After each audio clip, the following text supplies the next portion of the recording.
All right, let's get started for this evening. So we're starting with chapter 2.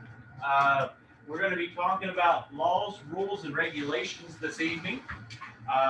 So we do have a lot of material that we're going to end up covering tonight. Uh, but this is the good stuff. This is the information before we begin getting into the main topics of the forms, the promulgated forms that we have. So what we're going to start off with is tonight our learning objectives. The first one is we're going to discuss the role that the Real Estate License Act, and if you want to put kind of in quotation marks, it's called TRELA, T-R-E-L-A, TRELA. We'll discuss the role that TRELA plays in the use of promulgated forms. We'll also describe the unauthorized practice of law and how to avoid it. And then we'll also describe the composition and duties of the broker-lawyer committee. Further, we're going to also this evening, we're going to recall how many TREC forms there are and identify whether a TREC form is a promulgated contract, addenda, amendment, resale certificate, notice, consumer disclosure, or if it is an approved option voluntary use form. And those are going to be key there as well, because we want to make certain that we do have all of these different forms.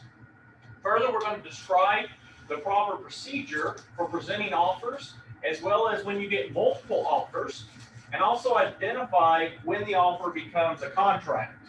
Okay, so just like in almost every course that we're going to cover, we're going to continue to keep coming back to this TRELA. Okay, almost every single slide deals with TRELA. Okay, so TRELA, of course, is the Texas Real Estate License Act, and it is administered by the Texas Real Estate Commission, which is the TREC that we call in everyday language. Okay? So, exactly. Exactly. Mr. Stahl made a very good point. He said on his test when he took it, they actually asked who administers TRELA. And as you can see here, it is the Texas Real Estate Commission. Okay. Now, on the exam, a lot of times on the exam, they're not going to put Texas Real Estate Commission. They're going to put TREC, TRELA. They'll come up with TALCB. There's a lot of them that they'll come up with, but when we're talking about administering the act, it was TREC. Now, the rules regarding the contracts, understand in this situation, the rules that regard these particular contracts are going to be discussed as well within TRELA. Now, the key and most important aspect in this one that you need to be aware of is that TRELA actually created TREC, which then enforces it. So the act created TREC, which then in turn, TREC now enforces TRELA. Okay, so it's kind of like a circular process here. Now, when we are talking about forms, okay, we're going into this and we're discussing forms and talking about theories and stuff like that, we do use promulgated forms. Now, a lot of people are like, why do I need to know promulgated? What's promulgated? Well, promulgated is basically a fancy word for what, Mr. Grossman? Standardized. Standardized. It's a nice fancy word for standardized forms. Okay, but again, if you see the word promulgated or standardized, they're primarily the exact same thing. Okay, now, very important, you have to understand that you have to use the most current version. Okay, you cannot use an outdated version. It will not it will not basically suffice. You have to use the most current version. Okay, so if y'all were in my previous lecture, the previous class, we ended up, what did we find out, Mr. Eugene and Miss Linda, when we pulled up a form on off their website, off the TREC's website? What did we see? Do you remember what happened? One of the forms on TREC's website was what, Mr. Grossman? Not up to date. It was outdated. It was an outdated form. Okay? So in that situation there can be situations where even on TREC's website, it's outdated. And if it's outdated and you use it, guess what? You can get fined. You can get penalized. Your license could be revoked or suspended. So in those situations, it's imperative that you make certain that you're using the most current forms. Well, how do you know it's an outdated form? Well, that's a good question. How do you know if it's an outdated form? Well, let's pull it up real quick. You go to Trek's website.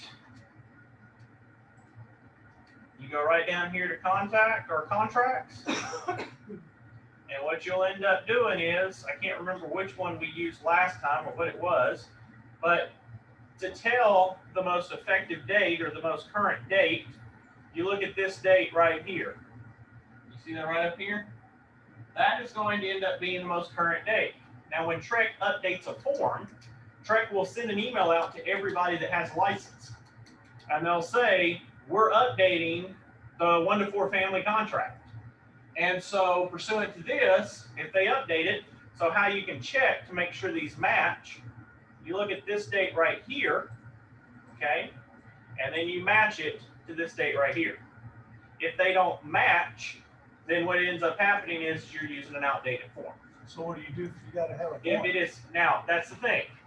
If you are working for a broker, your broker pays for a platform, a software program that ends up, keeps these forms up to date, okay? But there are some mom and pop brokerages where there's just a one-man show or one-woman show, and what ends up happening is it's a one-man or one-woman show, and they don't have the funds to utilize, say, zip forms or another type like doc loop or something to that nature. Well, if they don't have it, they make us say, we just pull all our stuff off of here, okay? That can be problematic, okay? Because what happens is, this, while it's a nice website, is not a reason, say Mr. Stahl goes and he works for, say, me, and I'm a one-man show, it's me and him only, okay? Well, I can't afford zip forms or whatever, so I just use this, and I say just use this, and he uses an outdated form. Travis can't come back and say, well, I got it off your website, because this is basically classified as information purposes only, okay? Information purposes only. It is not meant to turn around and be a catch-all, okay? So again, it's very important that whatever you see on this website here that's showing, this is only an informational website. Everything that's attached here is informational, okay? Now, when they change the contract date, Mr. Eugene, I'll ask you this. When they change contract date, do you think that they send it in bold letters and screaming and hollering, we're changing contracts and this is the date? No, I don't think so. No. Guess what it's going to look like? It's going to look just like your average spam that you get in your spam folder. Okay? So again, very important when you're dealing with this that you understand that when you're going through these contracts that you're using the most current version. Now, how do you know you're using the most current version? Well, let's think about it. How do I know I'm using the most current version? Well, the fact of the matter is that most of the time, they're going to change it right here, okay? They will change it right here. When you're using your forms, they need to match, okay? If this date does not match to the other date, you need to talk to your broker. And you need to say, hey, there's an issue. Can you look into it? And you need to get it resolved, okay? So again, if you have time, I can't remember what form it was when we did it. Here's one of the ones at the bottom, like an addendum one or something. I can't remember. I think it might have been. Yeah, it was this one. Here we go. Addendum concerning right to terminate due to lender's appraisal. Mr. Jarrett, what date does that say, sir? March 1st, 2000 what? March 1st, 2019. 2019. There you go. So in that situation this says March 1st, we open it up and look at this date. 11/15/2018. Smart move to use that form? No. You use that form and it's been updated, you can get in trouble. Okay? So it's imperative in these situations that you double check. Okay, you double check your forms. So if you ever get bored one day, And you're like, I just want to get on Trek's website and act like a police officer and go through and report them for everything. There's a ton of forms, and here's your effective dates. And if they don't match, write a list and send it over to Trek if you want to. It's up to you. But I don't have time to do that, so I'm not going to end up using that. I pay for a platform, and if the platform's wrong, I can go back after the platform, not after myself. You see what I'm saying? Okay? So I'm just going to minimize that because we're going to use that a lot tonight. All right. So we got to use the most current version. Now, these, if you want to kind of put underneath that, when we're talking about most current version, if on the second bullet you want to put the exceptions, if you want to say must use unless, and then put quote unquote or parentheses, exceptions to the rule. These are the exceptions to the rule. Okay? These are all the exceptions to the rule. So, the very first one, licensees function solely as the principal. If, for example, say that Mr. Keith, he wants to sell his own property, and Mr. Keith goes over and sells his property, well, Miss Linda, do you think Mr. Keith needs to use the promulgated forms? He's selling his own property. He's selling his own property? He's selling his own properties. Does he need to use the promulgated forms? What's this first bullet say?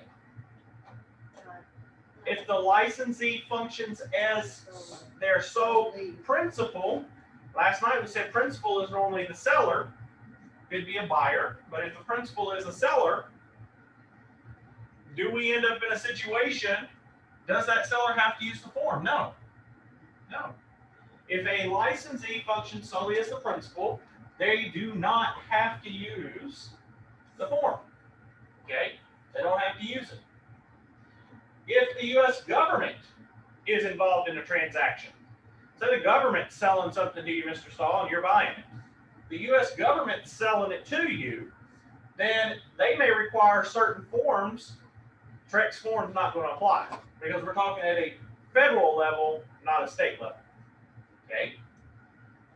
If the principal has provided and requires use of another contract, if, for example, that we go over here in this particular situation and we go and say, for example, that Mr. Grossman is selling his own property. Mr. Grossman is selling his property. Well, not selling his property. He's selling, say he's selling Jarek's property here. Jarek, he's selling your property. And Jarek tells you, Mr. Grossman, here's the contract that I want to use, sir. If your principal tells you that you have to use a certain form, you've got to use that form. Okay? There's no ifs, ands, buts to that. Now, question comes back to this situation. What happens, though, if we end up, Mr. Jarek goes over, and Mr. Jarek, he just says, Mr. Grossman, here's a piece of paper that I just wrote. I sell my property to so-and-so. That's all it is. It just has one sentence or two sentences on it. Is that valid? Technically, yeah. Because the seller, the principal, has stated that they're going to require the use of that form, that contract. Okay? So in that particular situation you're going to see that that contract is going to end up being required. Okay? If there's no contract that has been promulgated for specific use, and the licensee uses the contract prepared by an attorney or the broker-lawyer committee, then of course you can do it. Okay? But again, these are 4 of the methods for you to end up getting out of the contract. Does that make sense? Okay? So these are 4 functions, these are 4 exceptions to the rule when it comes down to basically practicing real estate. These are exceptions to the rule. Now let me say this. If you ever are in a situation where one of these might come up as an issue, you better let your broker know. Your broker needs to know that. Because you don't need to just go out and pull forms and say, oh yeah, I can do that type of contract. Oh yeah, I can do this type of thing. No, you don't do that. You need to make certain that your broker is aware of those issues. Okay? We need to make certain that our broker is aware so that the broker can advise you properly in regards to how it needs to end up being functioned. Now, we're going to jump into TREC Rule 537.11. Okay, very, very important rule. Very important rule here. Okay. The things that we're talking about tonight is focusing upon laws, rules, and regulations. Okay. One of the biggest rules that is not often intentionally done, but accidentally done, is practicing law without a license.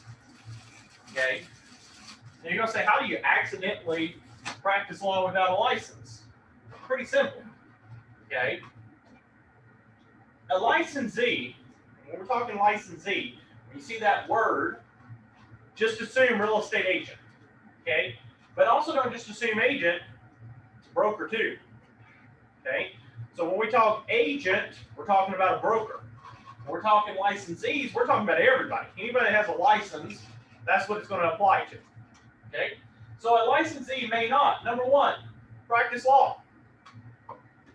Just because, say for example, Mr. Jacob, he may know what deed needs to be completed or what type of form needs to be filed, he cannot tell a client what to do. Practicing law without a license. Okay? We have to make certain. Now, it's one thing if it's your own property and you're transferring it and you know what you're doing, that's fine. It's your own property. You're not harming another person. But if Mr. Jacob came in, Mr. Stahl, and he's giving you advice and says you need to complete this deed and it's wrong, he can be not only sued by you for giving bad advice, but he can be sued for practicing law without a license. Okay? You also cannot offer, give, or attempt to give legal advice directly or indirectly. Okay? You may end up thinking, say for example, that Mr. Eugene, he goes over, and Mr. Stahl, you come in and you're like, Mr. Eugene, you sell a lot of properties. What exactly do you end up, what do you do? What exactly are you doing? What's your forms, or what are you doing? And he says, oh, I can't tell you that. You know, I don't get in trouble, Mr. Stahl. But here's the forms that I use. He may have not actually offered or given advice, but he did indirectly give advice, because what did he do when he slid it over to you, Mr. Stahl? What is he implying? Those are the forms. That those are the forms. So while he may think that he's being slick, is he really being slick? No. He's actually ending up putting himself in a very bad position. Okay? So again, extremely important that you understand those differences. You also have to give advice or opinions, or cannot give advice or opinions, as to the legal effect of any contract or other such instruments which may affect the title to real estate. You are not a title abstractor. You do not have the abilities to tell if a title is good or bad. You do not advise a client to the status of their title. It's not your job. That is what a title abstract is for. Okay? Your job is to do what? What's your job to end up doing, Miss Linda? If you're a licensed real estate agent, what's your job?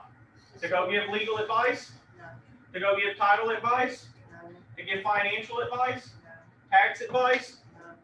Sell a home? Sell home? Sell a home. I can sell a home, but that's it. That's my duty. That's my job. My job is to sell a home. My job is not to do what? To go over and give advice, legal, financial, tax, or title. Okay? We also, in the same situation, do not want to give opinions concerning the status or validity of the title to real estate, or attempt to prevent, or in any manner whatsoever, discourage any principal to a real estate transaction from employing a lawyer. You'd probably be like, why is the last one important? Well, let's think about this. Most real estate agents don't want to employ a lawyer, or don't want you to employ a lawyer. For what reason? Why do you think Mr. Stahl, Miss Linda, would not want you to end up employing a lawyer in a real estate transaction? Find out something you might not need to know. Not so much that, not finding out stuff. Key thing is this: how does a lawyer get paid most of the time? Off the transaction. If you go over and go contact Mr. Eugene, your attorney, okay? You go contact Mr. Eugene as an attorney, and you say, Mr. Eugene, these are the forms that Travis has ended up, that he's drafted, and our forms are ending up promulgated. They're standardized forms. What ends up happening here? Well, think about it. If my form, Miss Linda, is just a promulgated standard everyday form, what's Mr. Eugene going to say about that form? What do you think he's going to say, Jared? It's just an everyday copy. You just copy it, keep using it over and over. It's not good enough. It's not good enough, right? Me right one. Let me write one, because what about if this situation happens? Or what if this happens? Or what if that happens? Or what if this? Or what if that? Or what if? And what ends up happening in this situation is what? We turn into the lawyer stealing the transaction from the real estate agent. And then the real estate agent is like, well, I got screwed once. I'm never going to get screwed again. So I'm not going to let this happen to me. Okay? So in the situation is that we're going to have to make certain that as we're doing these things, we have to make certain that we're aware of these different elements. Okay? We have to make certain that we are preparing things and that we are prepared for the bigger picture. Okay? Your client has a right. Your client has a right to go seek legal counsel. If you go over and you stop your client from seeking legal counsel, imagine when you're there in front of a judge and the opposing counsel says, well, Your Honor, Mr. Stahl over there, he refused to let his client, Miss Linda, seek counsel. And because of that, this whole issue happened. So it's all Mr. Stahl's fault. Okay? Do you want to be in that boat? No. Nobody wants to be in that boat. I don't want to be in that boat. Okay? So in that situation is we don't want to put ourselves in a bind. If your client says, I want to speak to an attorney, what do you think the best bet is? What do you think you should do, Travis? Well, let them do it. But what should you do so you don't lose the deal? Go with them. Go with them. If they want to seek, if Miss Linda says, I want to go talk to attorney Eugene, your response needs to be, okay, when do you want to go? And if she says, well, I'm going to go by myself. No. I'll schedule it for you. I'll schedule the meeting for you. Let's go. And you go sit down and you sit there. Because let me tell you, if Mr. Eugene is meeting with your client individually, he has a better chance of doing what to the client, Mr. Grossman? To stealing them, right? He has a better idea to steal them. But if Mr. Eugene, you're sitting there with Mr. Travis and Miss Linda, and Mr. Travis scheduled the appointment, and Mr. Travis did all the work, you gonna be able to steal them? Nope. You're gonna have to use Mr. Travis, and you're gonna have to sit there. Guys, there's been times that myself, that this is what happens. I've seen over time. A lot of real estate agents, they get their real estate license. They got their license and they think, well, I got the license, I got the client. They signed a contract with me, they can't go nowhere. They're mine, so I'm just not even going to pay attention to them. Not even going to pay attention to Mr. Eugene. And I trust my clients. Don't ever trust your clients, okay? Don't ever trust your clients. Your clients can tell you one thing and everything, but guys and gals have been in this industry long enough, your clients are the ones that are the quickest ones to throw you to the curb. Quickest ones. Oh, what, Jared? If I get rid of Travis, you're going to give me $10,000 in bonus or incentives on building the house? Heck yeah, bye, Travis. That's what happens. But if Travis is sitting there, Mr. Jarrett, are you going to offer that incentive in front of him? Or are you going to say right in front of Travis, hey, fire Travis and use me and I'll give you $10,000.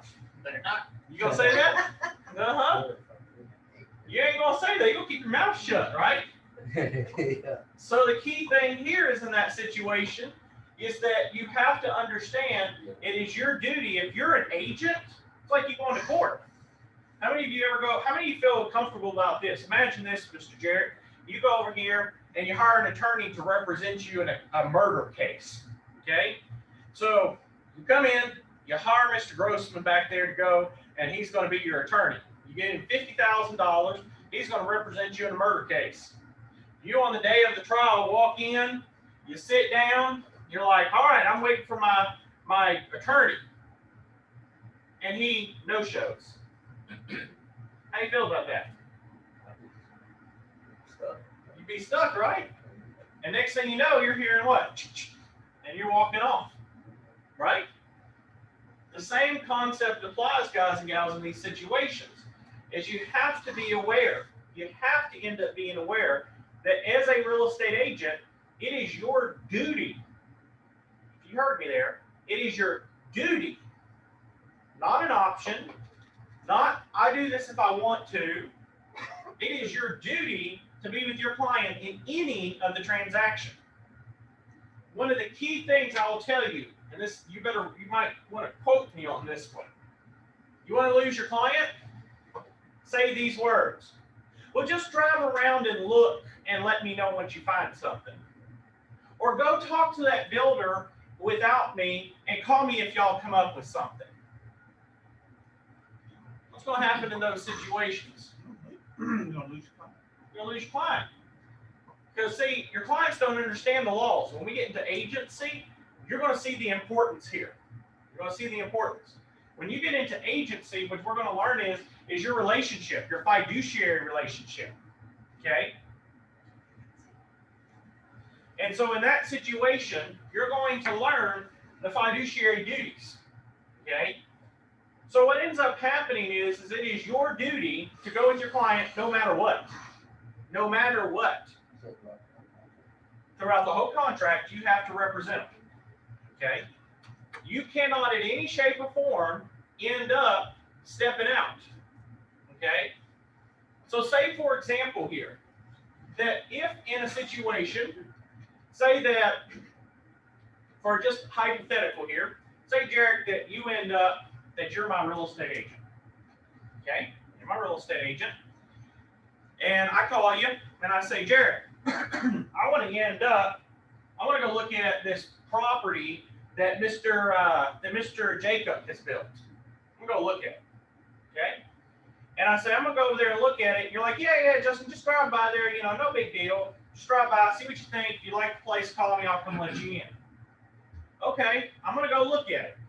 Okay, so I'm going to go over here and look. Well, lo and behold, while I'm over there at the property, guess who I run into? Mr. Jacob. Okay, or Travis made another point, another agent. Could be another agent, could be Mr. Jacob, could be anybody. Run into him. Next thing you know, Mr. Jacob says, well, if you just come and use me, I'll give you some money back on sale. You don't even have to use Jarek. Save yourself some money. And so I call you, Jarek, or what normally happens, they don't even call you back. Okay, you call, and I don't even answer your phones no more. Stop answering your phone call. So in this situation, what happens is I go over and I say, you know what? I say, we go over here and we end up having in this situation, say that I go look at the property, what ends up happening is what? I go over and I have this whole thing. Here's the key thing here, is that I kicked you out and I'm making money off of this other deal. Guys, I want to give you a real quick, actual real life situation. This actually happened to me here at Bryan College Station. I had my clients with me. We went to look at a house to buy for lease. They were going to buy it and lease it. Okay. Walk in, look at the property. But before we went in, there was an agent in front of us. Okay. Agent finished, and etiquette is you let the agent finish. You walk out, or when they walk finish, you walk in. You see that you switch, but you don't interrupt their showing. Okay, it's proper etiquette. So they finish showing. Then I ended up walking in. Okay, and while I was walking around the house, the other agent I noticed stayed in her car. They never left. Her client left, but she stayed in the car. It's like maybe she's on the phone, maybe she's making phone calls. Whoever knows. Okay. So I don't even pay attention. I don't even pay any attention or anything. So I'm in here just doing my own little thing and all, following along, doing my showing and all. And as they're finished, I always make it a policy of mine. When you're finished, let your clients leave. Okay? Let my clients leave. And what I do is I walk around the house and turn off all the lights, secure the property, and make sure it's taken care of. Proper etiquette, right? So I went in, finished all my stuff, turned all the lights off and everything. And I ended up, my clients, I noticed when I was closing the last blind, that woman had got out of her car and went up to my clients. So I hurried up, locked the door, walked out. I said, "Can I help you?" And she's like, "Okay." And she's telling him, "No, we're good. Here's my card. Call me later." I walked up to my client and said, what did she give you? She gave me her card. I said, "Give me that." Took it, shredded that thing, and I threw it. I said, no. Even when you're with your clients, people try to steal your clients. You see a problem there, okay? So it is imperative as a real estate agent that you are watching. Guys and gals, I'm just going to tell you this. In this industry, it can be very cutthroat, period. That's all I got to say. It can be very cutthroat. But that also in the same situation does not mean that you don't do business. It just means you do what? You defend yourself. You put up precautions. When I'm with a client, I'm observing that client. And I also do this most of the time. I take somebody with me. Because here's what happens. If I have Mr. Stahl with me and we're showing Mr. Eugene and Miss Linda a house, if I'm the agent and Mr. Stahl is helping, assisting me with it, what happens? I'm watching them. When we're done with the showing, what can I end up doing? Mr. Stahl, can you walk out with Mr. Eugene and Miss Linda? I'm going to lock up real quick, and I'll be out there in just a minute. When he walks outside, and they walk out with him, if another agent presents themselves, what happens? What's Mr. Stahl going to say? "I'm a realtor. What can I help you with?" And they're going to be like, oh, well, I was just seeing what y'all thought about the house. And they'll walk off. I had that with Brian. You had that with Brian? We had a show once where the lady that they left and they stayed in their car, and then I guess it was people coming in after us, so they were waiting outside. I went outside with the clients while Brian locked up, and when I went outside, she then got out of her car real fast and came up to our clients. Yep. And then Try to basically saw that I was there too with, my real estate shirt on and everything, and had the clip or whatever, and when I walked out too, Yep. she just turned around and went right back in her car and waited for both of us to come out, and actually all of us left, and then she got out with her clients. But like if I wasn't there, she was trying to jump out and go talk to steal them. Yeah. Yep. And they will. They will end up, I always tell people, some realtors, not all, but some realtors are like buzzards. Okay? They are in the situation. They see Jarek, your client, here's Jarek over here sitting outside waiting for me to go lock up the house, and they're just those buzzards just circling around you. And they're waiting for the perfect time to do what? Snatch you. Okay? Same key thing in this situation. You got to protect your clients. You got to protect them from those people. There's many things, there's reasons that I spend time on this, is because of the fact is, while you cannot practice law, you're still held to the same fiduciary duty as an attorney. So while you can't practice law, you still have to end up, you still got to protect your client just like you were an attorney. Do you see what I'm saying? Your duty is still at the top. See, here's the thing that people forget. People seem to forget that they work for their client. Their client doesn't work for them. There are plenty of agents in this industry that's been in it 20 plus years, and they will tell their client, well, when it's basically good for me, I'll show you a house. Jarek, I'll show you a house when it fits around my schedule. I don't care about yours, it's my schedule. Okay? That's not how real estate works. Okay? Your schedule fits around their schedule, period. There's no ifs, ands, buts in it. Okay? Your schedule is to be around theirs. Now, it is fine, of course. People will say, well, wait a minute. What if my client keeps calling me at 1, 2 in the morning? What do you do there, Miss Linda? Client keeps calling you at 1, 2 in the morning. What do you need to do then? I'll probably answer the phone and say, just, could we have this conversation in the morning? So I have 2 that said they would answer the phone. Travis, would you answer the phone at 1 or 2 in the morning? No. No? Mr. Eugene? No? Mr. Grossman? No. Let me ask you, here's a question for those of you that do want to answer. What the heck's going to get done at 1 or 2 in the morning? Nothing, and they're probably, inebriated or something. That's right. They may be drunk. They may end up being on drugs, and they're high. There could be a lot of things. And if you remember from contracts that we talked last class, the person has to be competent.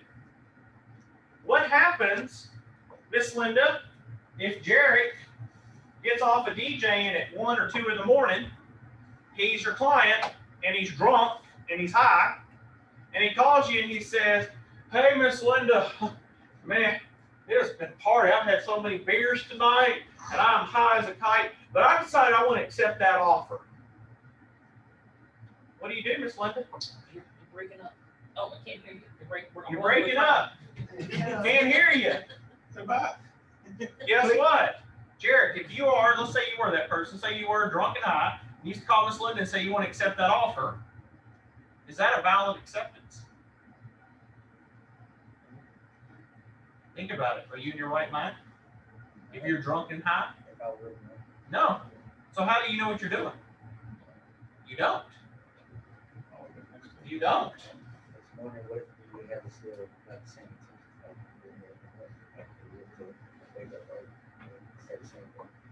If at any point of the day, doesn't have to be, at any point of the day, you as an agent feel like your client is drunk or on drugs or something else, or just not mentally right, you need to stop everything, and you need to call your broker immediately. Period.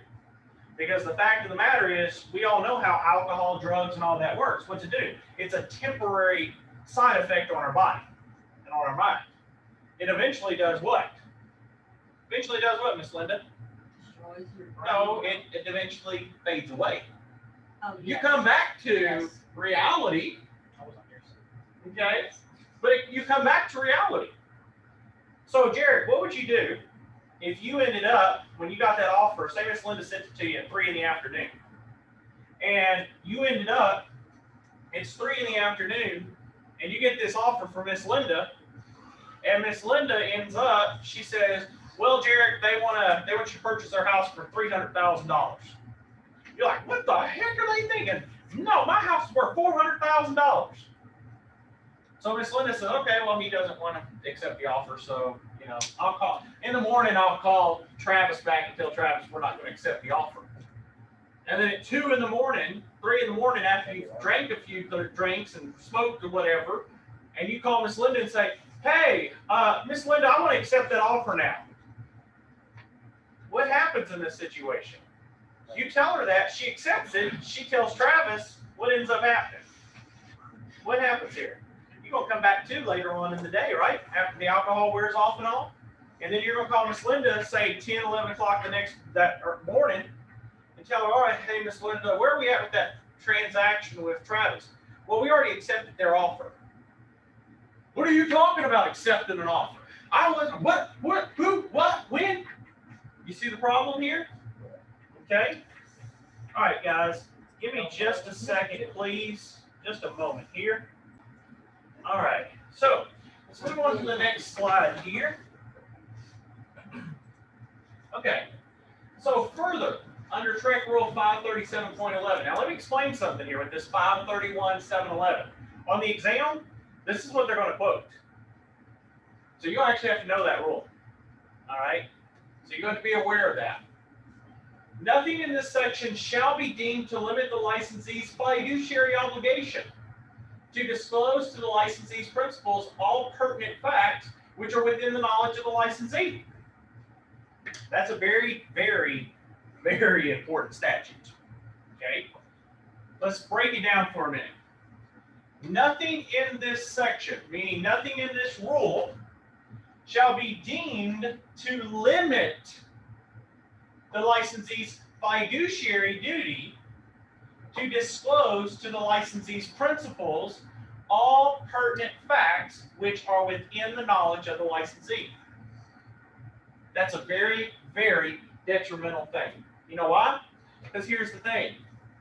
Say in this situation that that Mr. Keith, for example, that Mr. Keith is a pest inspection person.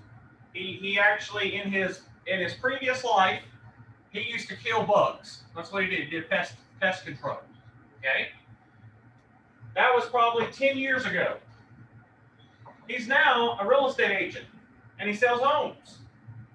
And as he's going through a house that a buyer is purchasing, he notices in a couple of areas through the house that there's termite hose.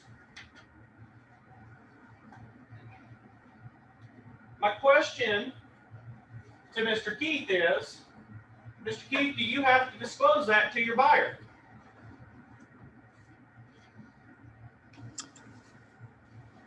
Yes, yes, I would. That's correct.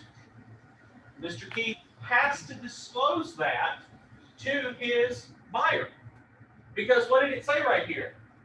That it does not limit the fiduciary obligation to disclose all pertinent facts, which is within the knowledge of the licensee. So even though he may no longer have his license, he may no longer have anything to do with it, it's been 10 years, it's been a decade ago, he still has the knowledge of what? Of what a termite possible infestation could be. Okay? So he has a duty, he has an obligation to tell his client, Miss Linda, looks like there's termites. See, the key thing here is just because you may end up not have that license anymore, you have that skill. You have that talent. Okay? That's why it's imperative that you have to fulfill your obligations. Period. Nobody's saying buts about it. This one bullet is huge. It's huge. Because of the fact is if there is any type of, for example, Mr. Eugene has a background in electrician. He used to do electrician work. Okay? If Mr. Eugene notices that from a house to a garage, there's a long extension cord, Mr. Eugene, is that a concern? Yes, it is. Why is it a concern, Mr. Eugene? It's a hazard. It's a hazard. Why? Because you're not careful, you can hit it too strong or have a sharp instrument, cut it, it'll give you a good shock. Could it kill you? Oh, yes, it could. Man. If it's got the right amount of power, then it probably can. That's right. It'll give you a good jolt. That's right. So in that situation, and I bring that up because I've seen it before. It was showing a house, and a person had ended up, they took an extension cord, plugged it into the back part of the house, and ran it. And we're talking like almost a 20-foot extension cord, ran it out to their shed so they had power in their shed. Not a good idea. Okay? I've seen also where they've had plugs for, those big plugs you put in for washers and dryers. I've seen those on extension cords ran into the house and plugged in. Okay? Oh, You do those things and you cut them, and it doesn't even have to be cut. what can happen after time? What happens to something that's external? What if it's an interior plug, for example? Say, for example, it's an interior extension cord, and you have it outside. Ain't gonna last long. It's not going to last long, and it's going to fray. And if it frays, what ends up happening? It can come apart, and you can touch it, and it can shock you, or it can kill you. Okay? So if you have knowledge of a particular thing, you are deemed to have that knowledge. Now, here's the best part, Miss Linda. You ready? Here's the best part. So your husband ends up, he's knowledgeable of this. Guess what this law also goes into? Knowledge of the licensee. Any pertinent facts which are within the knowledge of the licensee. What do you think a court of law is going to assume if your husband used to be an electrician? What are they going to assume, Miss Linda? That you know what? That you're aware of the situation. That you're aware of it too, even though you never helped a license. You see the problem here. So in these situations, you have to be aware that when we're doing these things, that your spouse could also, if they are in a situation where you would be aware of it, you have to disclose it. But what happens now, here's the biggest thing, what happens if y'all are showing a house, say, Miss Linda, you're showing a house to Mr. Grossman, and you're showing him this house, and you see that issue, but you know if you spot it to Mr. Grossman's going to bag out of the transaction. What happens? Do you not disclose it, Miss Linda? I would tell him. You would tell him, but you're going to lose the transaction. Honesty is the best. You have a duty. You never, if you did not tell him, whose interest are you putting ahead of his? Your own. That's why it's imperative that you make certain that you disclose things, even if it means you don't get a check. And I can tell you guys and gals, I'm going to tell you this. When you're in real estate and you've been in the real estate field for 6 months to a year and you've not made a transaction and you're about to say, screw it all, I quit. Okay? Let me tell you, I've been there. When I first got my license, I almost said, screw it all, I quit. I ain't making no sales. I'm out of this. And sure enough, when I got to that point, I got my first sale that went all the way through. This is an industry that you have to end up, you got to hold on. You got to hang tight. It will happen, and once it happens, it's smooth sailing. But you got to just get through it at the beginning. It's kind of like what I call it's an initiation, is what it is.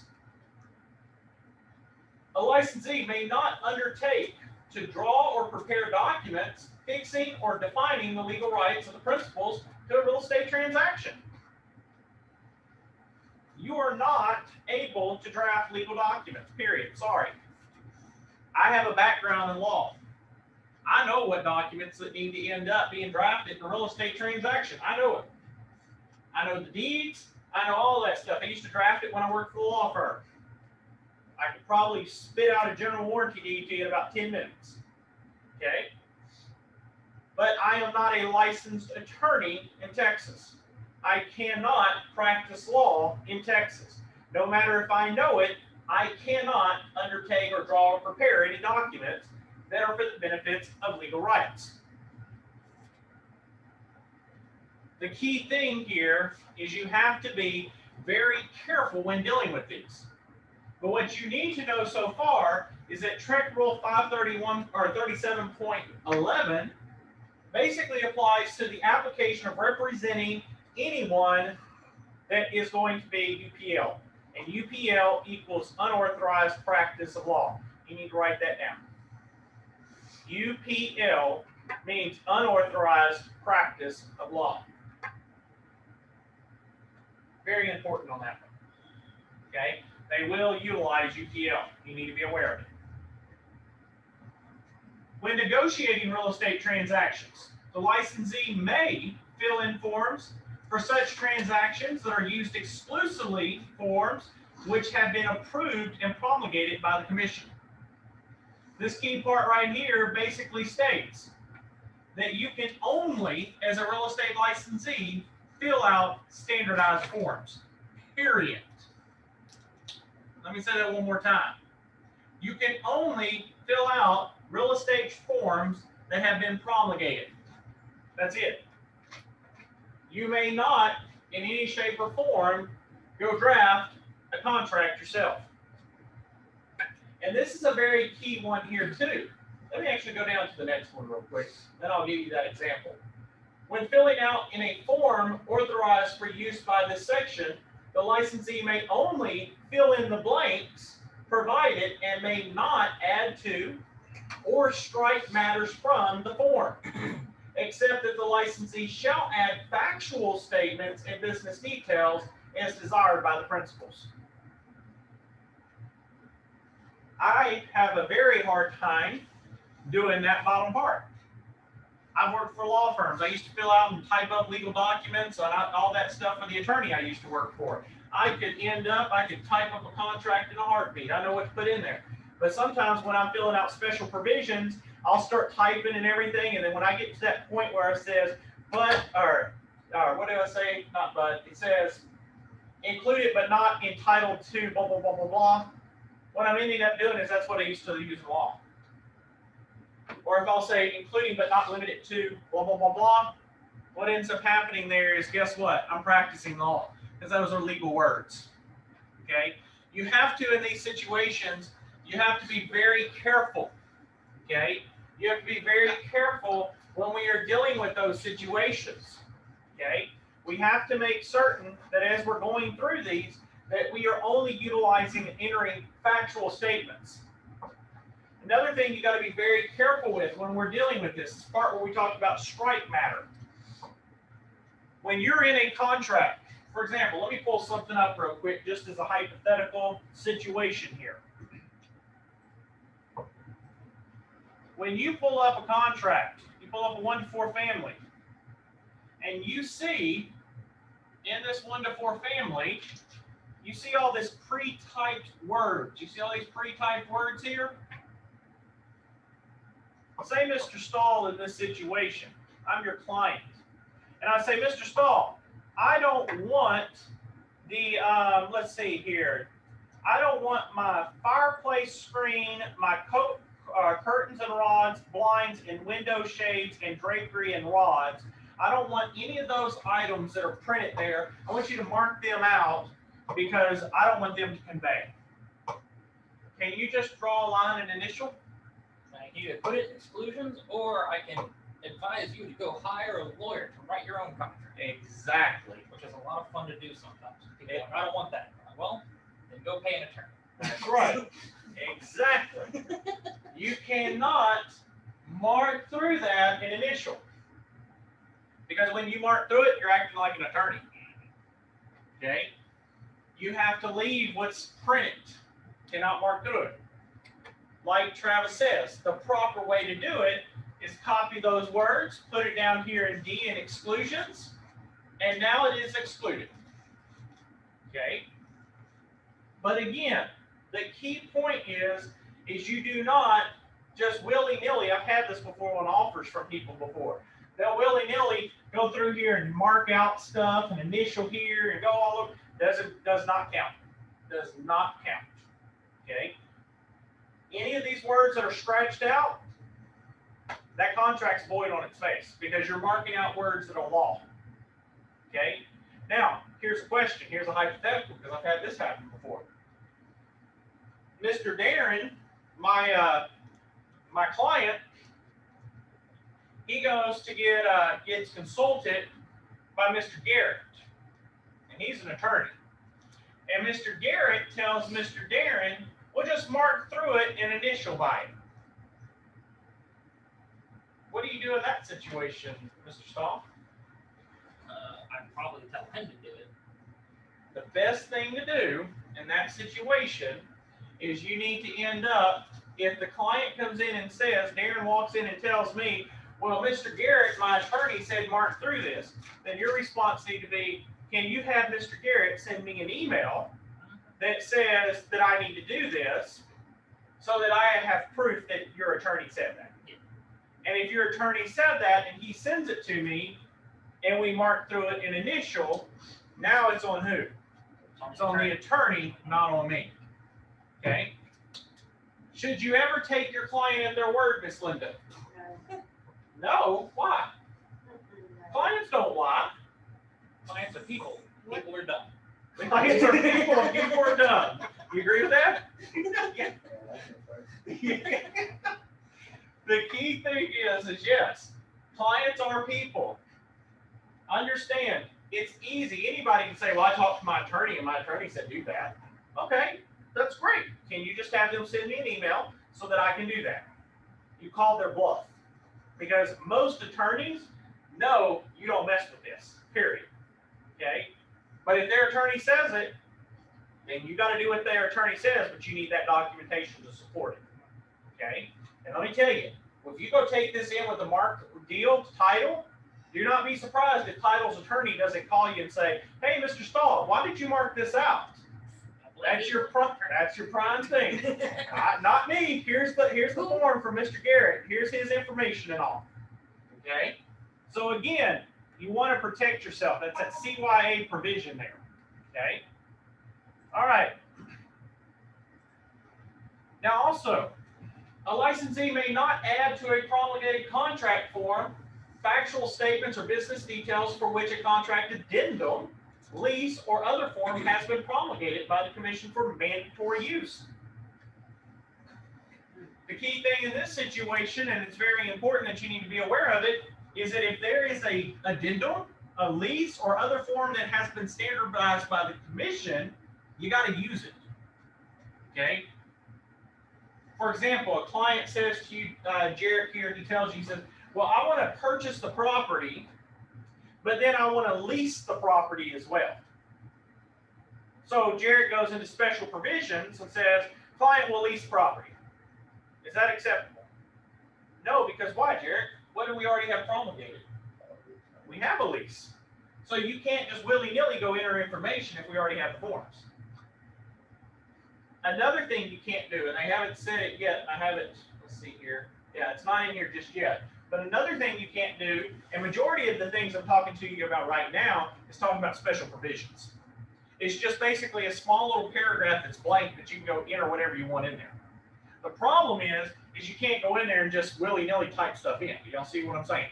You have to end up, you gotta make certain that the stuff you're gonna put in there is business statements. They're factual statements and business details only, nothing else. Does that make sense? They cannot in any shape or form can you go in there and draft up stuff.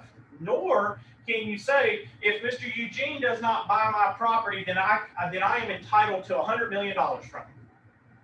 You can't put that in there because you're not an attorney. So you cannot, in this situation, special provisions, put remedies, is what we call it. You can't put solutions. They actually have to end up in the situation, they have to be just business details or factual statements. Something as simple as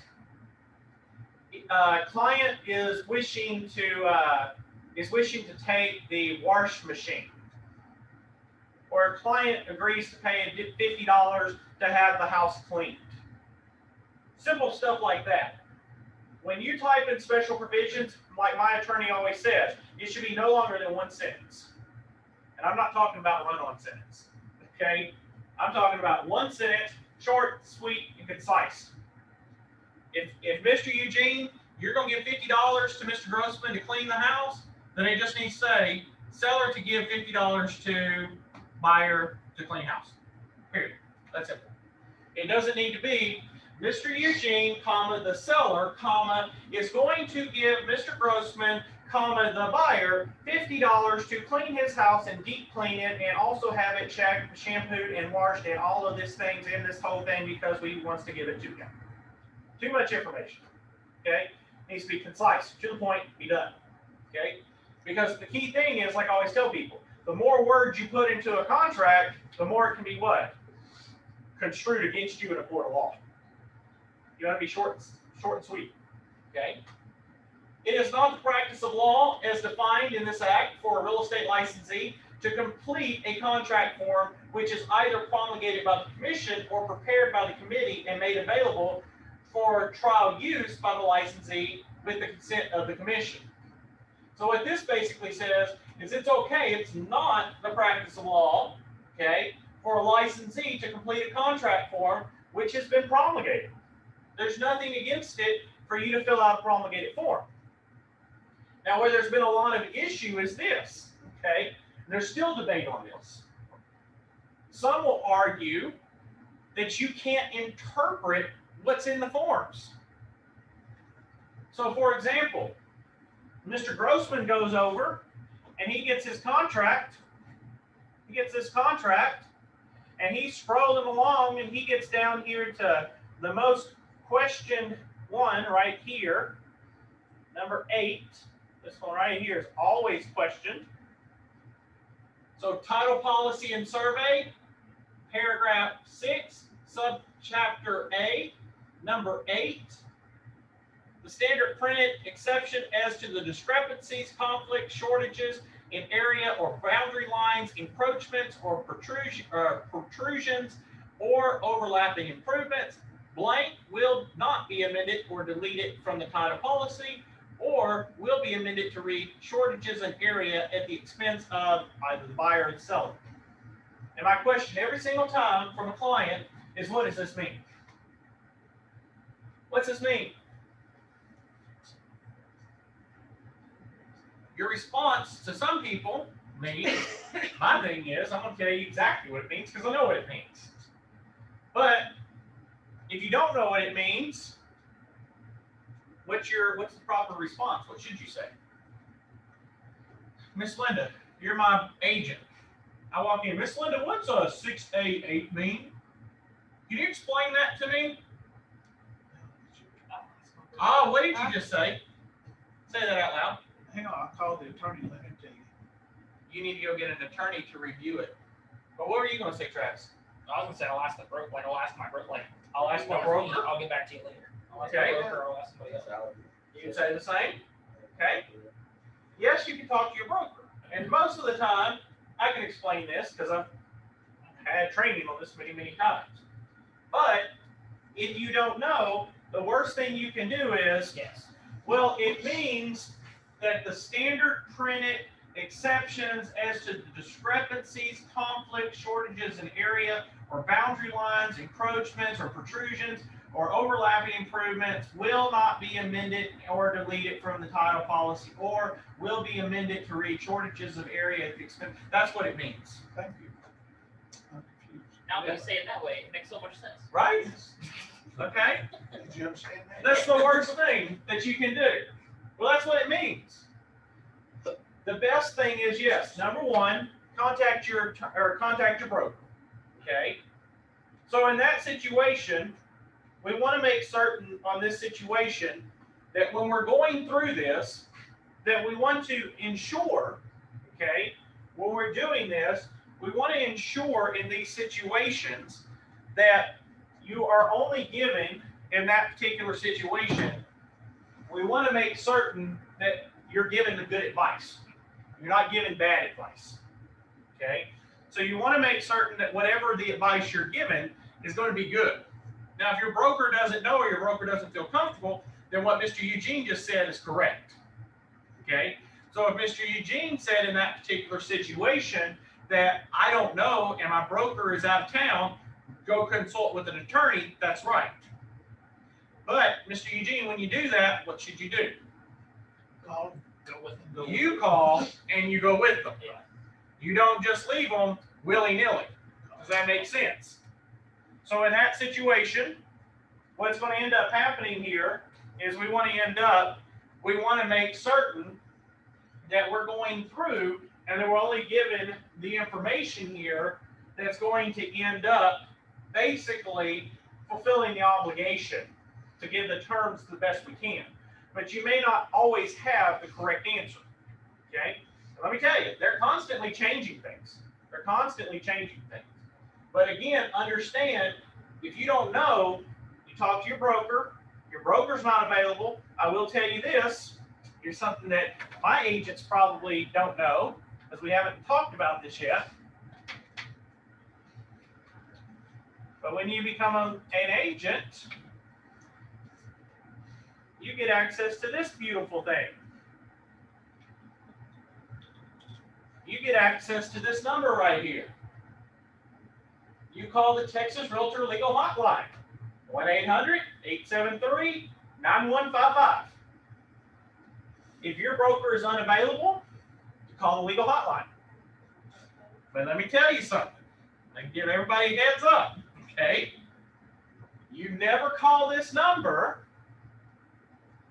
unless you talk to your broker or somebody in your office has told you to call. Because here's what happens. If you end up in a situation, say that Mr. Grossman calls this phone number, what happens is, if you see, you don't have to wait for a callback on this one, okay? So that's a good thing. So now when you call the Realtors Legal Hotline, you don't have to wait for a callback. Used to, you called, and when you called, they'd say, that you'd answer, and they'd say, yes, may I ask who's calling? This is Stephen Grossman. Okay, and your license number? Okay, thank you, we'll have an attorney call you back. Click. Once that was done, right when that click happened, guess what happened? Stephen's broker got a contact that somebody contacted the legal hotline. And they will say, Stephen Grossman, license number, has contacted the Texas Legal Hotline. So again, while this is a great resource, you still talk to your broker before you go out and do it. Because what happens is that the brokerage, every time, here's the thing, this is what happens. TAR keeps a recording of this, of how many times it's called. Think about this. What if you're TAR and Mr. Stahl, you're the broker, and all of us in here that's listening and everybody here, we're your agents, and all of a sudden, Miss Linda calls, Mr. Eugene calls, Stephen calls, Jared calls, I call, Keith calls, Mr. Jacob calls, Garrett calls, everybody in here calls on the legal hotline. Everybody calls. What do you think TAR is thinking when they see over like 15 people calling from your brokerage? My brokerage has a problem. Yeah. Your broker got a problem, and you don't know what you're doing. So when it comes down to time for investigating firms, who are they coming after? They come to you, and they're going to come investigate. So therefore, it's imperative. While this form and this deal is very useful, if you're a small firm and you're working for a one-man show, say Travis is a one-man show. He doesn't have attorneys, a brand new broker, he's just starting out. He doesn't have the funds to go hire an attorney on retainer. This is his way of continuing to operate in business. But let me tell you, I've called this number before. You know what I get most of the time when I call and I give them a hypothetical? Well, my client wants to do X, Y, and Z, and blah, blah, blah, blah, can we do that? And here's the deal. Well, it really just depends. Oh, okay. So what do I do? Well, we can't really give you legal advice because you're really not our client, but it just depends. Did that help you back there, Mr. Eugene? Yeah. Solve that problem, right? Not hard. Not hardly. Exactly. You have no idea what's just happened.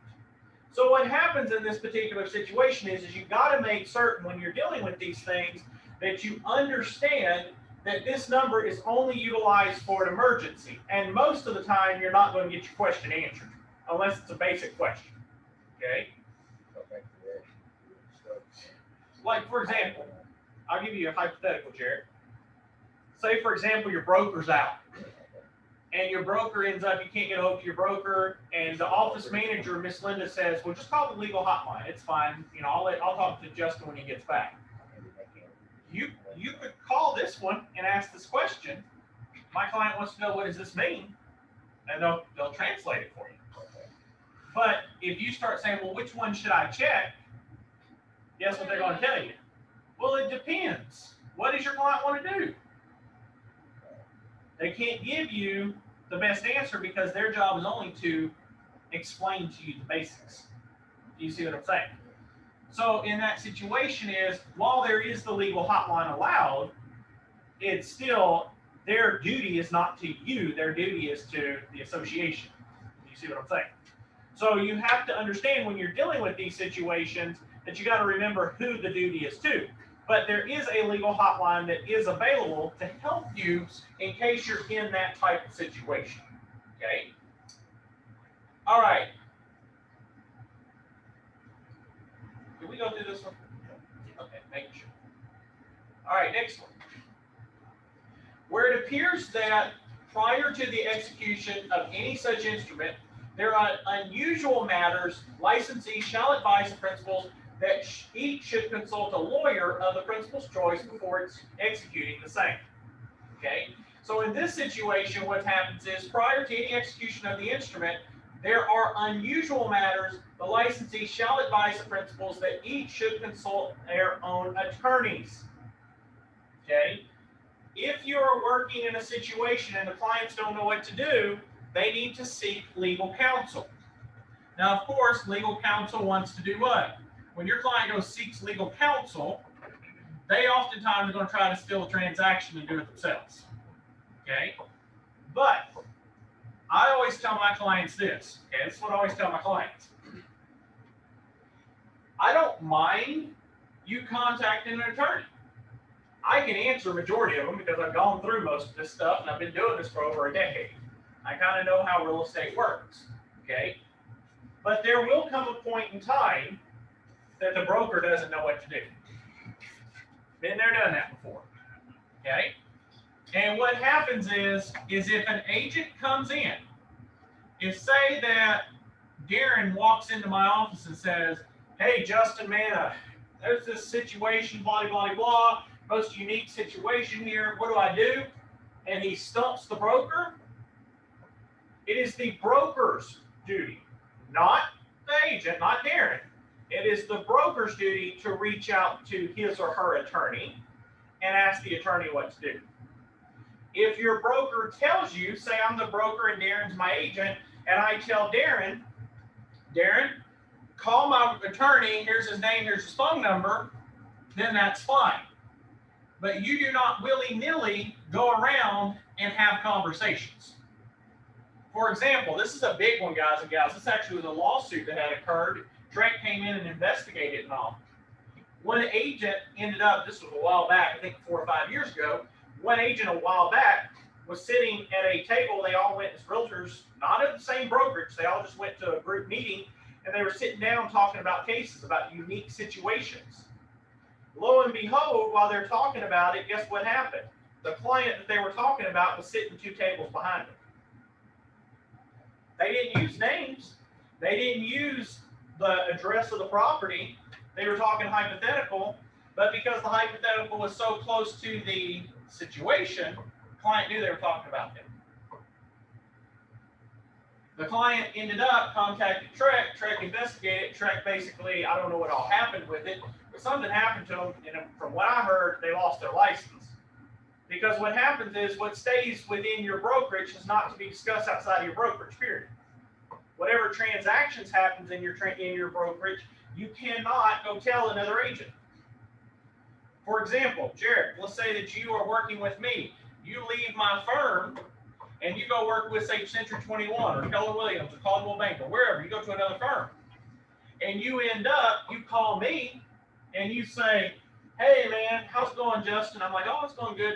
Well, hey, I've got this unique situation. And here's the whole facts about the situation. What do? See, the problem is when I actually listen to you, I have violated just like you violated. The problem has to stay within your own firm. That's the problem with me being a teacher. Okay, I've had this happen before. I had to stop a student, the next student quickly basically stop them in their tracks. One of my students from about 6 years ago contacted me and said, hey, Mr. Knowles, do you remember me? And I said, yeah. She said, I've got a unique situation. I ran it by my broker, but I don't agree with my broker. So this is what happened. And she gets ready to start telling me, and I said, whoa, I can't hear it. I am a real estate broker in the same town. I am, basically in this situation, I'm not teaching you. This is a real life situation. You have to follow what your broker says. Well, I don't agree with what my broker says. That's not my problem. That's not my problem. You have to follow what your broker says. And she said, well, I still think, and she started trying to give me, and I said, no, I cannot hear it. You tell me you're breaching confidentiality. You keep that to yourself. I cannot hear what you're saying. If you're one of my agents, we can talk. But if you're not one of my agents, you can't disclose that confidential information to me. Okay? She ended up, the key thing there was two things. She was violating, and number two, she was going behind her broker's back. Not a wise choice. Okay? Because what ends up happening is if that agent is going behind the broker's back, what do you think's happening in transactions? That agent's doing things behind their back. Okay? So you have to be very careful in those situations so that you make certain that you're following your rules, you're following the protocols. A licensee may not employ indirectly or directly a lawyer, nor pay for the services of a lawyer to represent any principal in a real estate transaction which the licensee is acting as an agent. You say, wait a minute, what? Wait a minute, what? A licensee, meaning a real estate agent or a broker, may not employ directly or indirectly a lawyer, nor pay for their services of a lawyer to represent any principal to a real estate transaction in which the licensee is acting as an agent.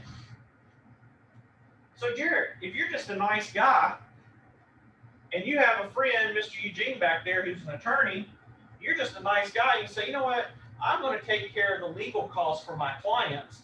So I'm just going to pay Mr. Eugene to represent clients as I get them. Guess what? You're breaking the law. Can't do it. Why? Because when you are paying for an attorney, whose interest is Mr. Eugene's interest to? Me as your client or you? It's to you, not me. Because who are you getting your check from, Mr. Eugene? You get it from Jared up here. Okay? So in that situation, while it may be nice, still can't do it. A licensee shall advise the principals that the instrument they are about to execute is binding on them. When I get a final contract, I explain to them, the minute you sign this contract, and both people have signed, it's binding. Yeah, you can get out at options if there's an option contract, but otherwise, you're stuck. And if you work with me, you'll know what I end up doing is I end up at the end, when at the end of the option contract, there's a 10-day option. On the 9th day, I'm calling you, Jarek. I'm saying, all right, Jarek, we've done inspections, we've done everything. I want to explain something. If we go to the 10th day, on the 10th day, after that, you're locked into this contract, period. You understand? Do you want to proceed with purchasing this house? And if you say yes, then at that point, I'm going to say, understand, there's nothing else we can do. At this point, y'all, you can't just bag out. You're stuck in this sale. Are you willing to stay in this sale? Yes, I am. All right, I'm going to send you an email. I want you to see that you understand that you've done inspections, you've done your stuff, you're staying in this contract, and you agree. Yes, I did. Okay, and we're done. I have informed you. I have basically multiple times informed you, and you've not only been informed verbally, but in writing too. Does that make sense? That way, he can't come back and say, well, nobody told me that I can't get out of this contract. Yeah, you were told, and you yourself ignored it. Okay? Now, again, going back to UPL, unauthorized practice of law, of course, we've already seen it. It's prohibited by TRAILA. If you do it, you can end up, you can be suspended or you can be revoked. Okay? So in that situation, your license can end up being suspended or you can be revoked. So you will, when you get your real estate license, you're going to love this, but when you get your real estate license, you get to do number 3 here. When you get your license and you get sponsored by a broker, you will have to do a mandated 6-hour training on the Realtor Code of Ethics. 6 hours. Y'all are lucky. When I did it, it was 8 hours. You had to be there at 8 a.m. and you had to wait till 5 p.m. Nobody's lucky. So yeah. And this was our lecturer when I did mine. When I had to do my Realtor Code of Ethics training. This was our lecturer. He spoke like this.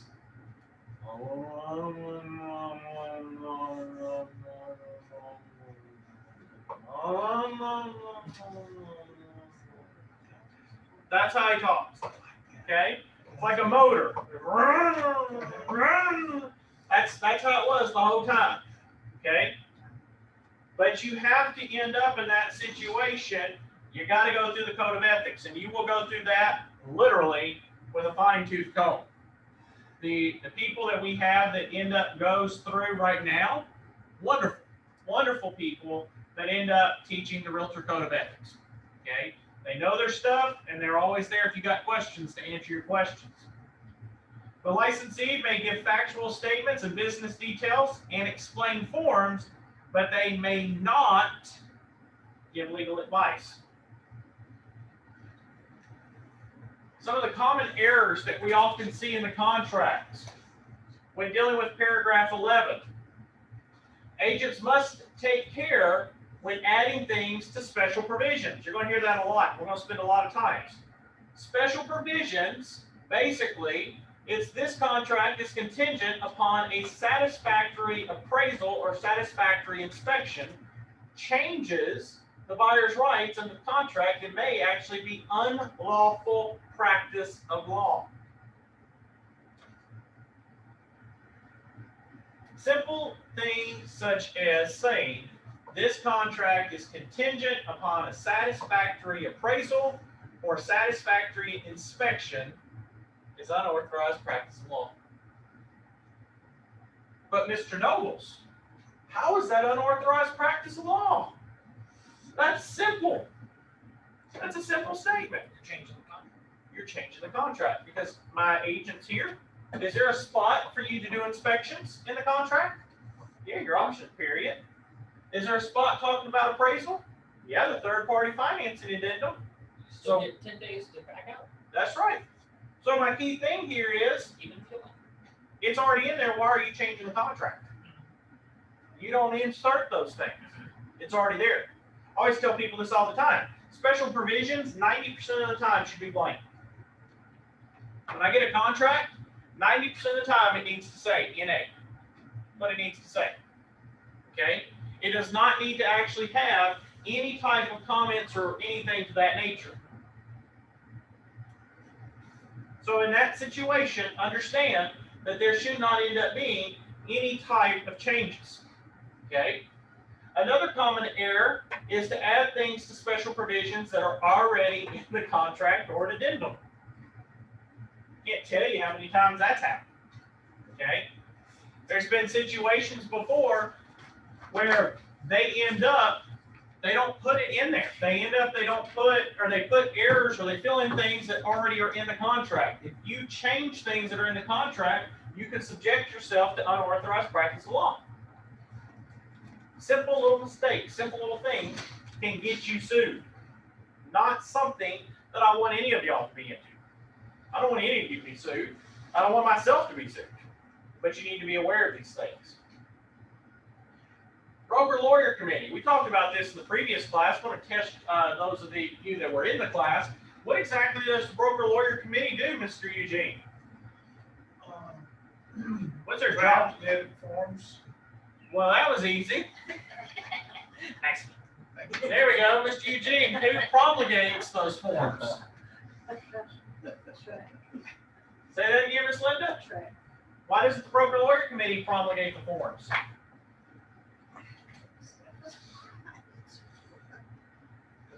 If you notice here, my students aren't doing so well here. Okay. They are to end up, broker-lawyer committee, their job is to draft and edit forms. Okay? Treg approves and promulgates those forms. This one right here, bullet 3, extremely important right here. Extremely important.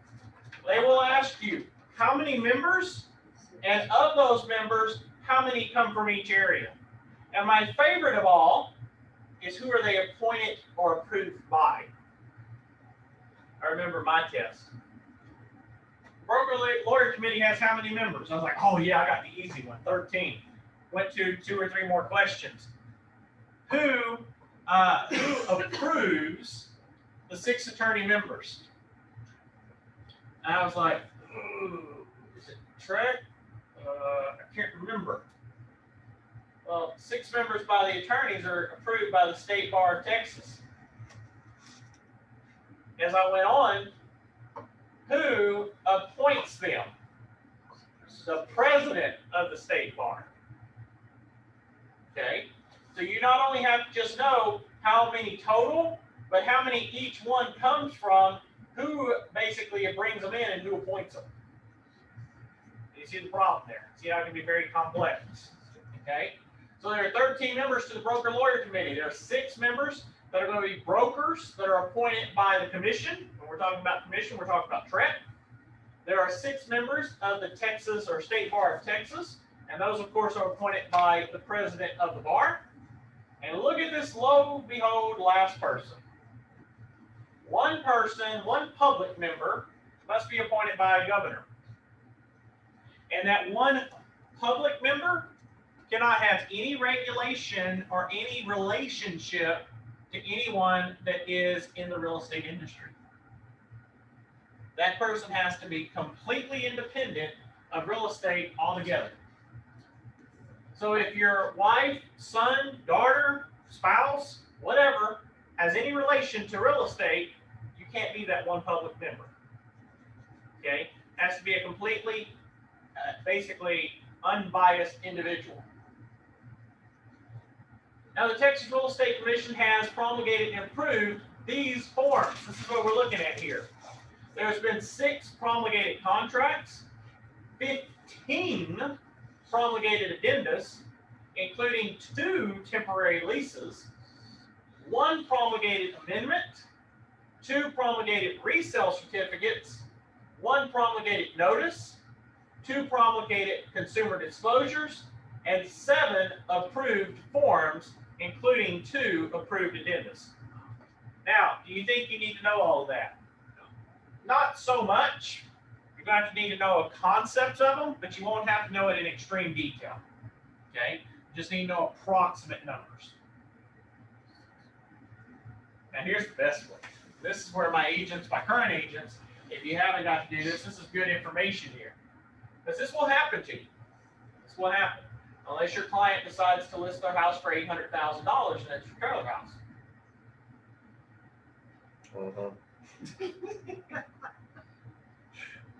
But in the situation is, Mr. Grossman, you look tired. I had to just throw that out there for you. So. Yeah. But okay, in this situation, when you are presenting offers, or if there's going to be multiple offers, there are certain situations you need to be aware of. The most important one is this first bullet. TREC rules call for an immediate presentation. Did you hear that again? TREC calls for immediate presentation. Can I do this, Mr. Travis? I am listing Mr. Jarrett's property here. Mr. Jarrett, he ends up, he works 8 to 5. I get a contract from Mr. Eugene, Miss Linda, and Mr. Grossman for his property. I get Mr. Eugene's at 9 a.m., I get Miss Linda's at 2 p.m., and I get Stefan's at 4:50. Do I have to end up giving those or sending them directly to Mr. Jarrett as they come in? Yes. Mr. Grossman, do you agree? Yes. Miss Linda, do you agree? Yes. Mr. Eugene, do you agree? Yeah. While it may sound wonderful, It's not. Yeah. no, you do not have to send them as soon as they get them. You can get multiple offers as long as you're doing it within It has a reasonable time based That's the Yeah. key word, reasonable. While it says immediate presentation, it doesn't mean at the very second it comes in, I got to send it to him. Yeah. This Okay. is not getting off work until whatever, so he's not missing it. That's right. I can hold them, but now let me ask you this now, Mr. Travis. So I'll get Mr. Eugene's at 9 a.m. on Monday. I get Miss Linda's at 4 o'clock on Wednesday, and I get Mr. Grossman's at Friday at 11:59 p.m. And I decide, well, I'll give them to him next Monday. Is that immediate? No. Why is that not immediate? It's unreasonable to wait that long. It's unreasonable because Mr. Jarrett gets off at 5 p.m. So why not? Now with Mr. Grossman, he gave me his at 11:59 p.m. Do I have to give it to him immediately at 8 a.m. the next morning? No. But I need to get it to him that next day. It has to be reasonable. Okay? That's the key thing. It has to be reasonable. So, a seller may accept the offer, reject the offer, counter the offer, or do nothing. Okay? Those are the options that the seller gets. When a buyer submits it, the buyer or the seller can either accept it, reject it, or counter it. Now, here's the problem. Now we're going to get a little bit more complicated, because we always like to make things complicated in real estate. When there are multiple offers, they must all be presented. Okay? So they must all be presented. So Mr. Jarrett, again, we're going to continue with that hypothetical. It's 8 to 5, he works. And what ends up happening is Mr. Eugene submitted his offer to me at 9 a.m. I send it over to you, Jarrett, at say 9 or at 5 p.m. So I send it over to you at 5 p.m. Miss Linda sends her offer the next day at 9 a.m. And Miss Linda ends up, I send you to you at 5 p.m. the following day. And then all of a sudden on Wednesday, okay, Mr. Stahl, Mr. Grossman, and Mr. Jacob, Mr. Keith, and everybody will get about 15 offers, and I throw them all at you. Okay, so you get about 20 offers, we say. Now here's the thing. Here's the thing that you need to be aware of. Okay, you have to present all the offers, but this is what your client's going to do. Your client has a lot of offers on the house. Guess what? They're going to want to do what? They're going to go, well, they probably want to increase, but they probably have had this happen before. They're going to go over here in this situation where Jarrett's going to say to you, Mr. Stahl, we'll say you're the agent. Well, all right, Mr. Stahl, here's what I want to end up doing, man. Okay, here's what I want to do. I want to, on Stephens, I want to go back, I want to increase, or come back and counter him for $5,000. Well, Miss Linda over there, I want to counter hers, and we cut down closing by 5 days. And on Mr. Eugene's, I want to counter and do, we're not going to give him the washer and dryer. I want you to counter all three of those for me. Okay? Should you do that? What do you think? You say no? Say yes or no? Should you do it? I don't see why not. You say why not? If you're still in negotiations. Here's the problem. Here's the problem. When you counter an offer, Basically, it's an offer. acceptance.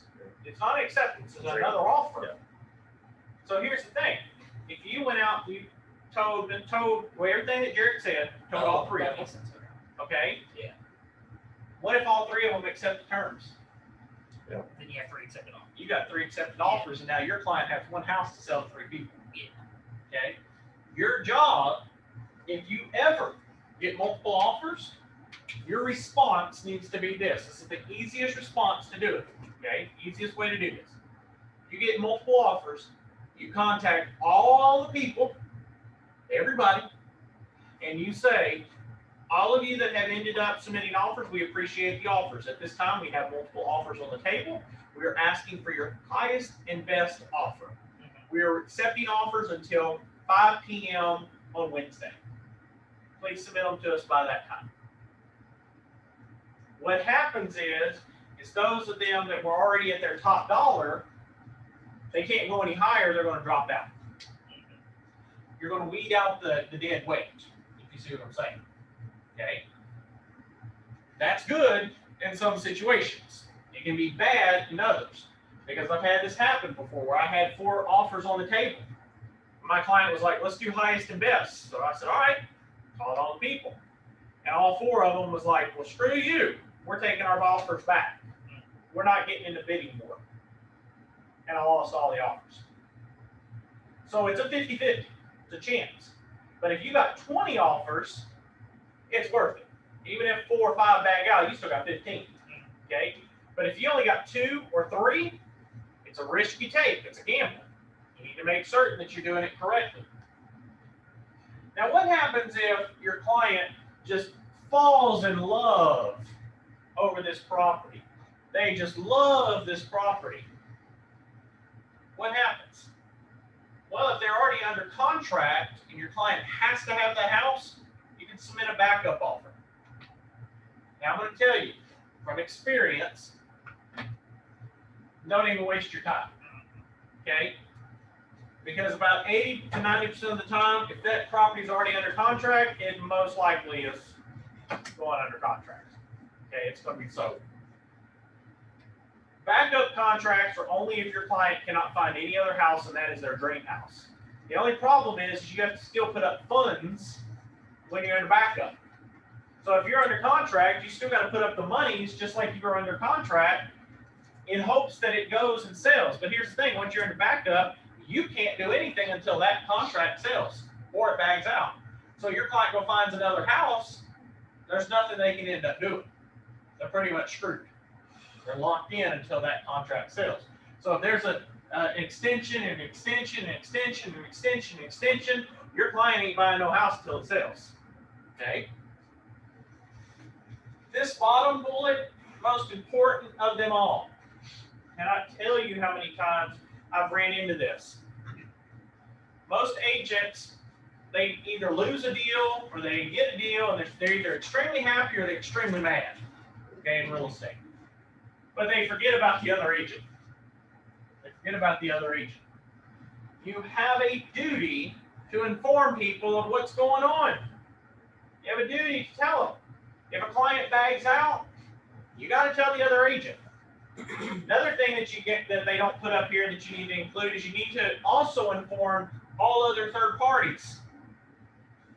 I have some people that they're afraid of telling the agent. They communicate with the agent all the time, but they never tell the lender or the title company anything. They're up creek without paddle. Okay? So in that situation, understand you got to keep all parties involved in the transaction. Everybody needs to be involved in what's going on. When does the offer, do you have a question? When does the offer become a contract? Again, we talked about this before. It must be in writing, pursuant to what law?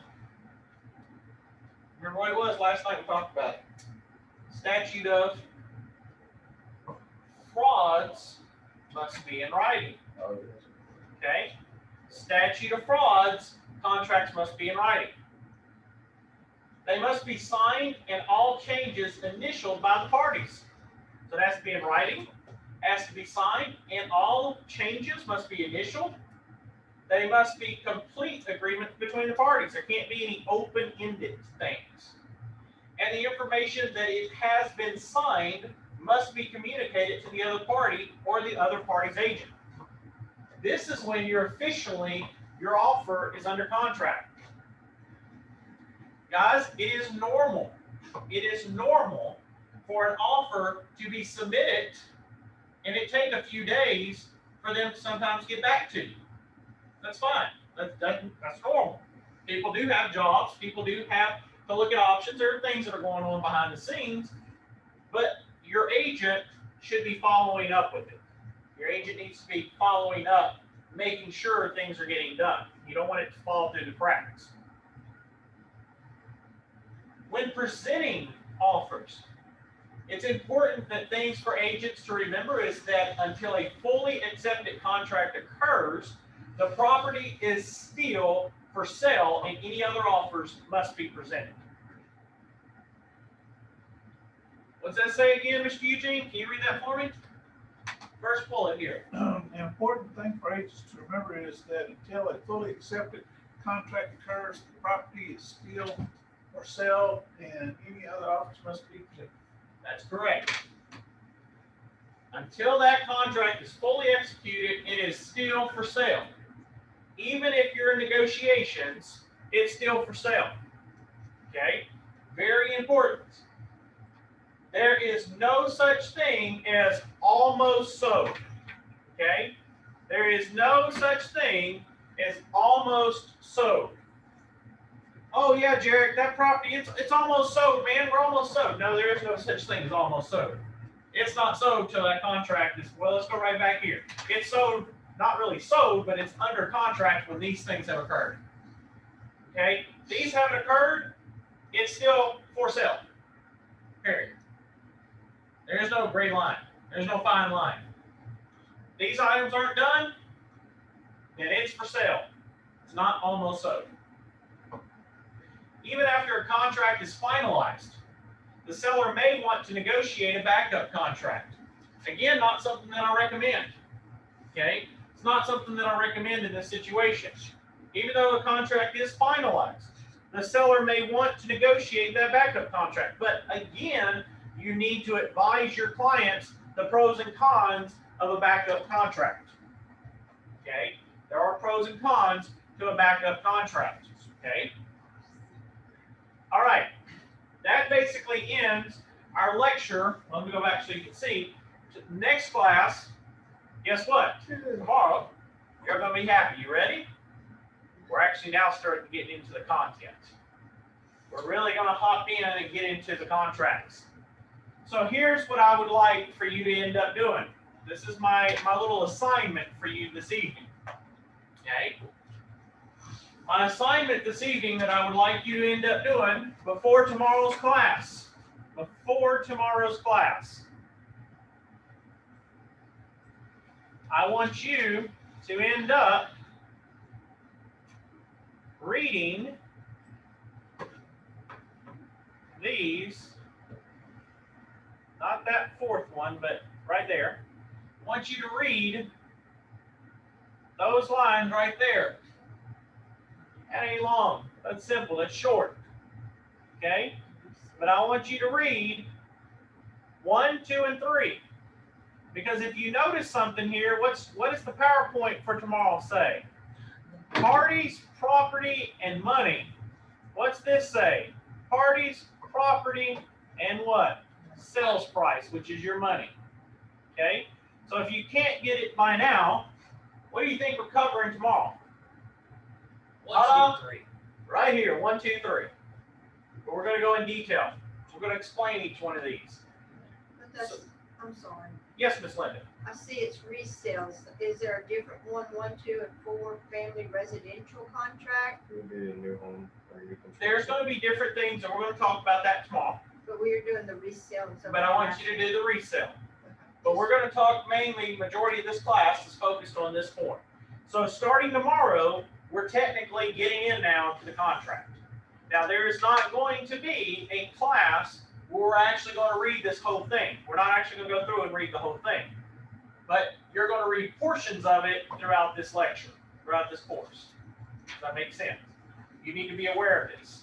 It's very important that you have a working knowledge of this material. Okay? So your homework assignment for this evening is to complete your unit quiz, do your discussion, and end up read paragraphs 1, 2, and 3 of the 1 to 4 family residential resale contract. Okay? It's going to be your homework assignment for this evening. Now, if you want to be proactive and get ahead of everybody in the class, you're that type of person, I like to get ahead of everybody, read the whole contract and take little dummy notes.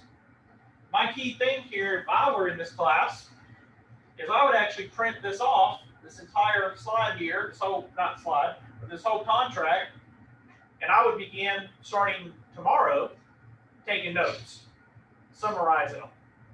Because I'm going to tell you, at the end of this class, do not be surprised if I don't say, Mr. Jarrett, what is paragraph 3 in the 1 to 4 family? What does that do? Mr. Jarrett, what does paragraph 11 of the 1 to 4 family do? Mr. Garrett, what does paragraph 23 of the 1 to 4 family do? Do not be surprised if I don't do that, because on the test, on the licensing exam, that's what they do. They're going to ask you, what paragraph does this deal with? What paragraph does this deal with? You're going to have to know. Okay? There is not going to be any of this where you can just go and go through it. So it's best right now, if you want to be proactive and be ready for the licensing exam, to read through this and start getting a summary. Number 1, paragraph 1, parties. These are the people that are part of the contract. Number 2, property. This is the legal description and the things that transfer with the property. Number 3, the sales price. What they're purchasing, what amount they're putting down, what amount they're financing, what's the total price, so forth and so on. That's the easiest method for you to end up doing. Okay? Very, very important that you have an understanding of the working knowledge of that. Okay? So, again, like I said, your assignments tonight, do your unit quiz, do your discussion, read through this. If you want to be proactive, read it all. Okay? Because you need to be aware of it so that you can explain to your clients. I will tell you, as a real estate broker and as an agent, there's many times that I have to sit down and explain each one of these different paragraphs. You need to be aware of it. Okay? All right. We're going to go ahead and stop there.